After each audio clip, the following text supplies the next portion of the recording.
మారిపోనుగాక. ఉజ్జీవము నీ కుటుంబంలో మండించు. నువ్వు పొందుకున్న నీ మంట, పొందుకున్న నీ దీపం, పొందుకున్న నీ ఆత్మీయతను చల్లార్చకు. హల్లెలూయా. చూడండి అక్కడ ఏమైందో, వారి యొద్ద ఏమైనా దొరుకునని కనిపెట్టుచు వారి యందు లక్ష్యముంచెను. అంతటా పేతురు వెండి బంగారములు నా యొద్ద లేవు గాని నాకు కలిగినదే. ఏం కలిగింది పేతురుకమ్మా? చెప్పాలా? ఏమిచ్చిండు దేవుడు? మన ఇచ్చిండ పేతురికి? ఏమిచ్చిండమ్మా? సరే చెప్పాలి, ఏమిచ్చిండు పేతురికి? ఏమిచ్చిండు దేవుడు? జీవం ఇచ్చిండు.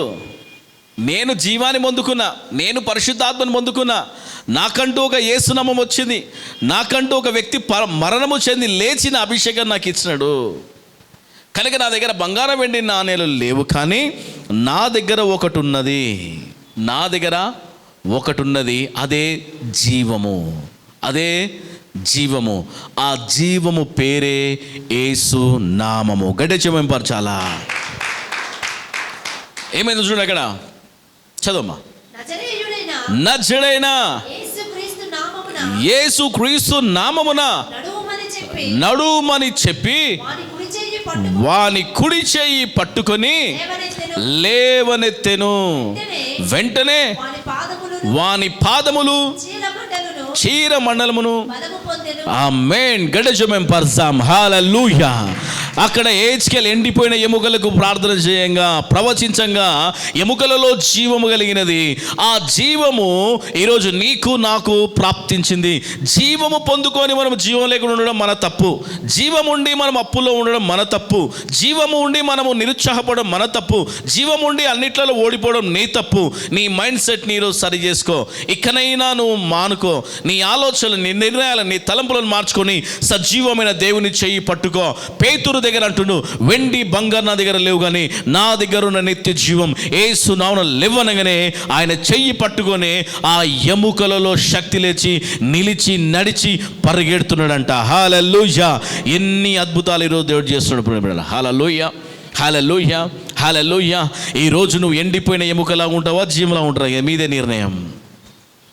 చెప్పాలా? అర్థమైందా వాక్యం? ఎంతమందికి అర్థమైంది?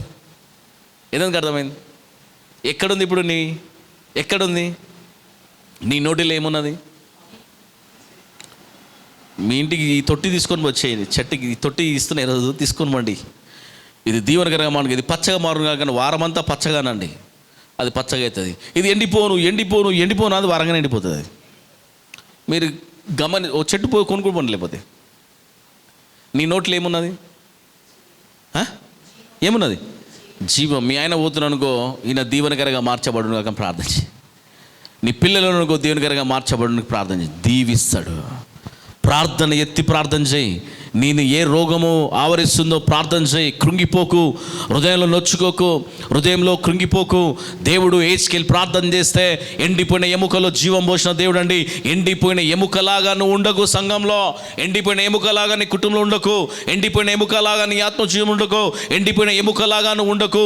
నీలో జీవము ఉండేలాగా ఉండు.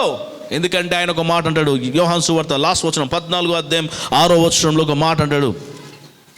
యోహాను సువార్త 14:6 వచనం చదవమ్మా. యేసు అంటూ, నేనే మార్గము, నేనే సత్యము, జీవమును, నా ద్వారానే తప్ప ఎవడును. ఆమేన్. హల్లెలూయా. ఎవరిలో ఉంది జీవం? ఇప్పుడు ఎవరిలో ఉన్నది జీవము? చెప్పాలా? ఎవరికి సమయం పెడితే ఇప్పుడు బెటర్ మనం? నువ్వు ఎవరి వరకు జీవంతో పని చేసే ఏం పనులు అయితే అండి? ఏ పనులు కావు. జీవం లేని వ్యక్తులతో నువ్వు ఉంటే వేసి. అందుకే సంఘంతో కనెక్ట్ ఉండి, సంఘంలో ప్రార్థనలో అటెండ్ కండి, ఉపవాసాలకు అటెండ్ కండి, ఫ్రైడే ప్రార్థనకు అటెండ్ కండి కదండి. ఈరోజు ప్రతి శనివారం ఫ్రైడే, ప్రతి శుక్రవారం ఫ్రైడే ఉపవాస ప్రార్థన జరుగుతుంది కదండి. సిద్ధపాటు ప్రార్థన జరుగుతుంది. ప్రార్థనలకు అటెండ్ అయితే కార్యాలు ఎలా ఉంటాయంటే బలముగా ఉంటాయి. ఆత్మీయతలో స్టాండర్డ్ అవుతావు, విశ్వాసంలో స్టాండర్డ్ అవుతావు, దేవుని శక్తి చేత నింపబడతావు. నాకెందుకులే అనుకుంటే ఖచ్చితంగా వద్దనుకున్నా నీ ఇంట్లో దరిద్రం వస్తుంది. No problem. అన్నిటికంటే ముందు ఏది ఉంటుందో తెలుసా? మీ ఇంటి ముందు తెలుసా మీకు? ఎవరికైనా అన్నిటికంటే ముందు ఉండేది దళిద్రం అంట. అన్నిటికంటే తొందరగా దోషం చేసేదంటే దళిద్రం అంట.